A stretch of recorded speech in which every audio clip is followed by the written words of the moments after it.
Right then guys, welcome to another episode of Sea Angling Adventures. Today I'm going out on the Rock Channel to hopefully target some of the nice smooth hounds that the Mersey's got to offer. They're not the biggest of fish, but in amongst all the 5 to 8, 9 pounders you do get a couple of whoppers. So let's hope we can get a double figure hound out today and it makes the trip worthwhile.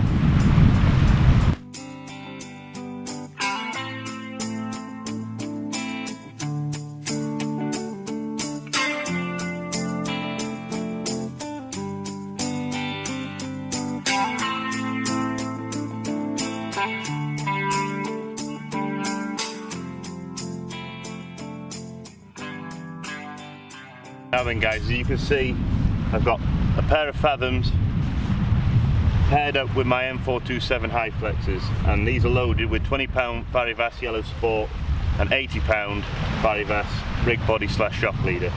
And this combination for me is what I use all the time, whether it be on these or my sloshes. And I think it's a great setup for targeting hounds, rays, anything like that, and then obviously the bigger reels and the heavier lines for taupe and such. But I think this setup is absolutely ideal for me and my style of fishing. The rig I'm going to be using today is a short, relatively short pulley, probably about 4.5 feet in length. I've got a 5.0 Chinook to a 3.0 Octopus, 80 pound all the way through, Cox and roll, size 1 swivel, small 5mm bead. I've got a Gemini pulley bead, and then a splashdown clip on this end. And all I'm going to do, because we've got time now, and when we get on there, that's going to be the best time to get on and get fishing, I'm going to do a bait up now and put the rigs back in my my little bag here, so that when I get there I can just clip them on and cast them straight out, and we won't be wasting any time on the mark. So the bait we're using today are peeler crabs, and I've been up in the walls there and I didn't manage to find any peelers, but I have got a load of these softies. Look how squidgy these are. These have just literally peeled, and now they've got to sit there until they harden up before they can get out and carry on feeding again, because they're vulnerable to predation.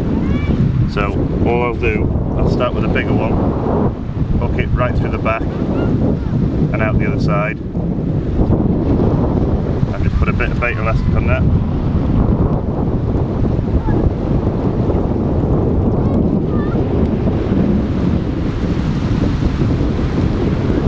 Grab the other one before he goes for too much of a walk. I put him just on the other side like this, and I'm not too worried about the legs sticking out and all that sort of thing, because to be honest, the presentation these smooth hounds are going to get, they're not looking for a nice neat bait, they just look for a big old crab bait they can smash up. So get these going now like that, and these are bursting with water. So what I'm going to do now, I've got the hook there, I'm going to put that in and out the other side like that, and that's it. That's your prime time smooth hound bait. So I'll just put that back in here, get another one made up, and then as soon as I get to where I'm going, I can just cast it straight out and not even have to worry. Another tip that you might find handy, obviously you're wading through water up to your chest, and you don't want all this falling out your tripod as you're walking out and wading out. So all I use is a little bit of black electrical tape, so it doesn't mark, doesn't come up, take any of the varnish off the rod or anything like that, and just go around 2 or 3 times, and that's it. So that when you're walking, you can fold your tripod up, you can hold it right here, everything's set up ready to go, and then you get to where you're going, put your tripod down, and you're just ready to fish. Otherwise you're trying to walk across, and next thing all your rods are falling out and crossing over and going in the water, and you don't want any of that. So when you've got these above your head, you don't have to worry about anything. You can just literally get straight on and get fishing and not have to panic about that. And obviously when you finish with this tape, just put it in the bottom of your tackle box, don't leave it on the beach. But this is a really good tip for crossing the Rock Channel. I can't stress how important it is safety wise on this mark. It is so dangerous. If you don't know what you're doing ask one of the boys on one of the local forums on Facebook or whatever, and they'll put you right, because nobody wants to see anybody get hurt out here. And you know, you've got to take every sort of precaution you can to ensure that doesn't happen. But today, because I've got the camera gear and all the rest of it, I've brought my seat box, and in here basically I've got everything I'm going to need, I think. It's such a hot day, I wouldn't normally, but I've got my old Crocs for when I get over there, because I don't want to get absolutely soaked through with sweat on the inside.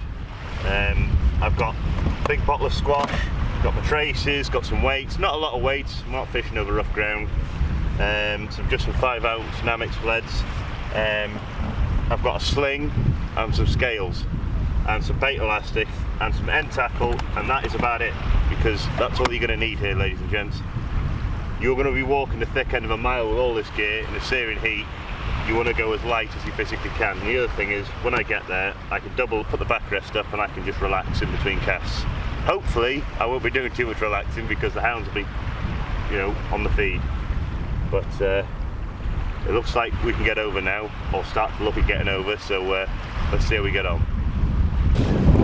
Right then guys, we'll go across now, sound it out, and hopefully we'll be up to the right height where we can get across without being dangerous.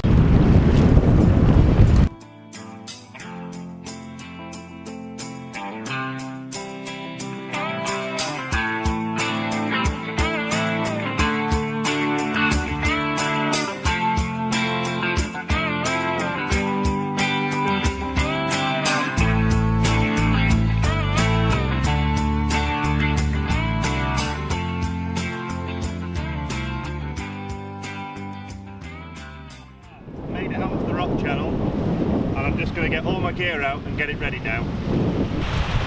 So then, do you remember the tape that we put on earlier to stop our rods moving? All I'm going to do now, undo that,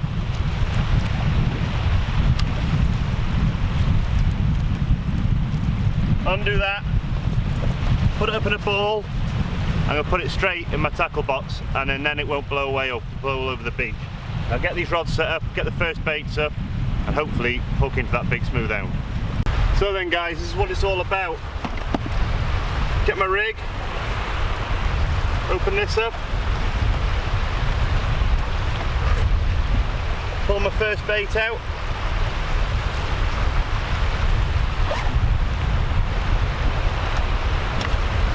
get my weight,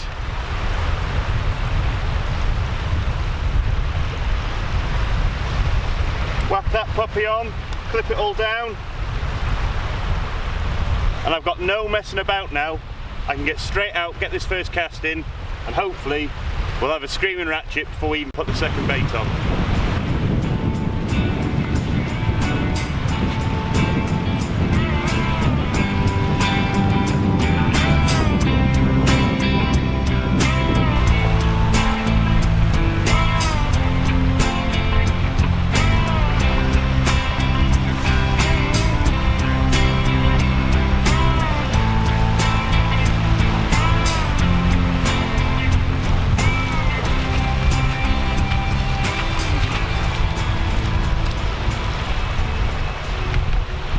Right then guys, I don't know if you can notice or see behind me, there's a set of windmills. The first set, when they line up, that's generally a good place from there on to start fishing. I'm the only person on the rock channel today, so I've only come as far as the first set, but you can go further if you want, you can go closer in if you want. It's only a rough guide to put you somewhere in the right direction. If you have success at one place, then you should probably try and carry on in there. You might have found a gully or a dip that would help you on another session.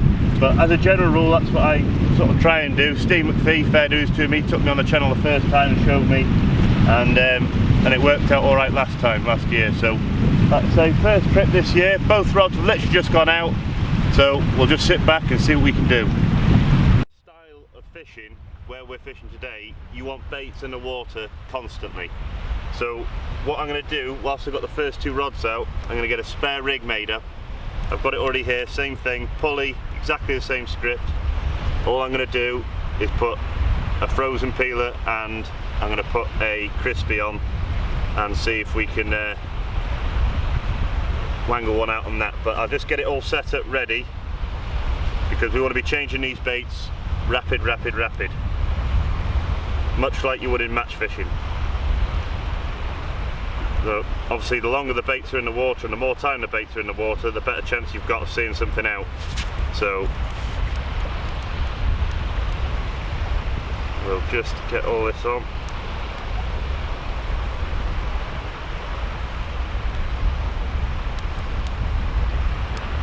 Not going super crazy with the elastic.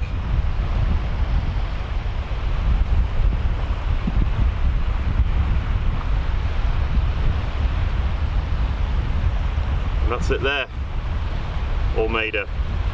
2 big hooks, nice and proud, full of juice.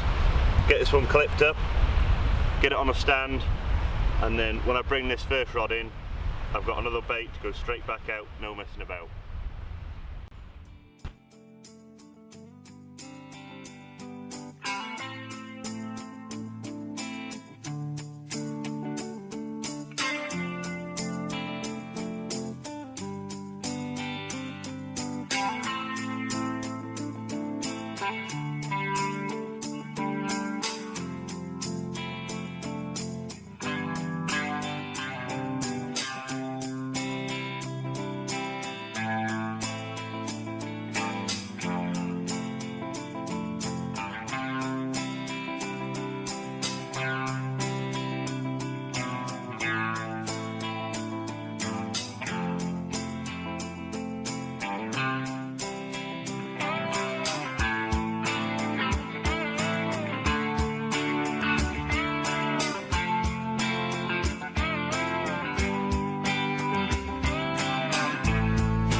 Nice little smooth hound, only a pup. He's full of beans, and whilst he is, I'm not even going to bother weighing him. He's not a massive fish, but good to see that there's a few here. I'm going to get this one back to fight another day.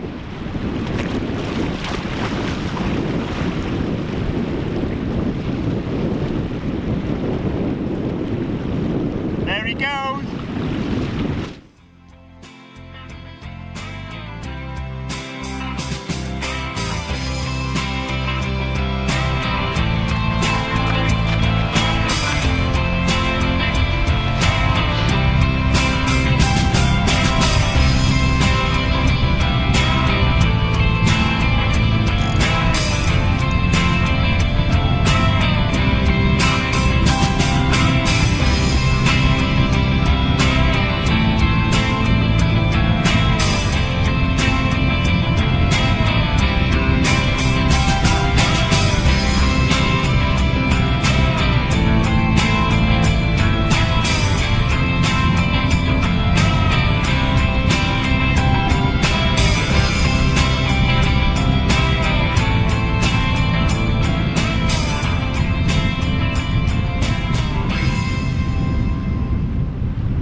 a slack line and then whilst reeling the other rod in.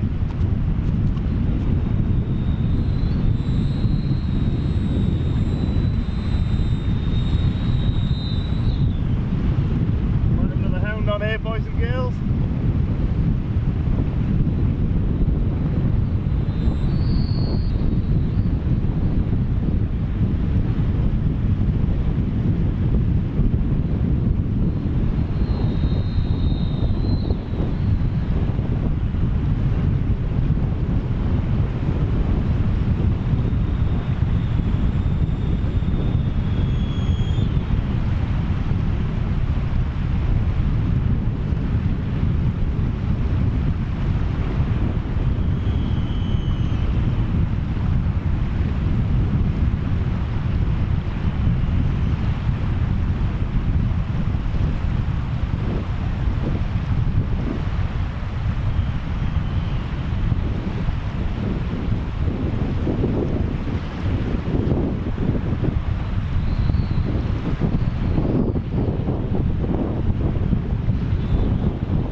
Second hound of the session, similar sort of stamp, £5–6. Get this one back, fight another day.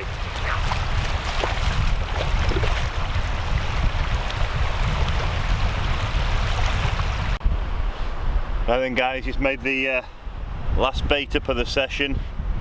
Go big or go home. Boom. 3 old peelers.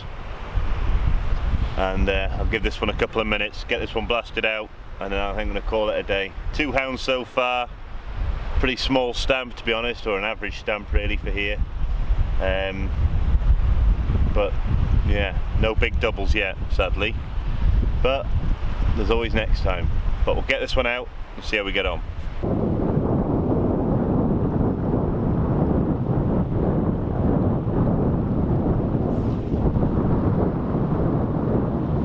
Right then guys, that's me done. Last cast gone out, come back in, I've packed up. Just remember, if you're fishing this mark, it's just gone low water now and I'm leaving. I don't want to be staying on here because if the tide comes in behind you, which it does and will do, you get caught out, and best case you're going to have to phone the RNLI, worst case you're going to end up dead, and that's not good. Nobody, it's not worth the fish, it's not worth anything. So I'm getting off here good and early, get home, get some tea, and it was a good session really. Like I say, only 2 small hounds, but it was an evening out. So from me, James Davis Cook, I'll see you next time.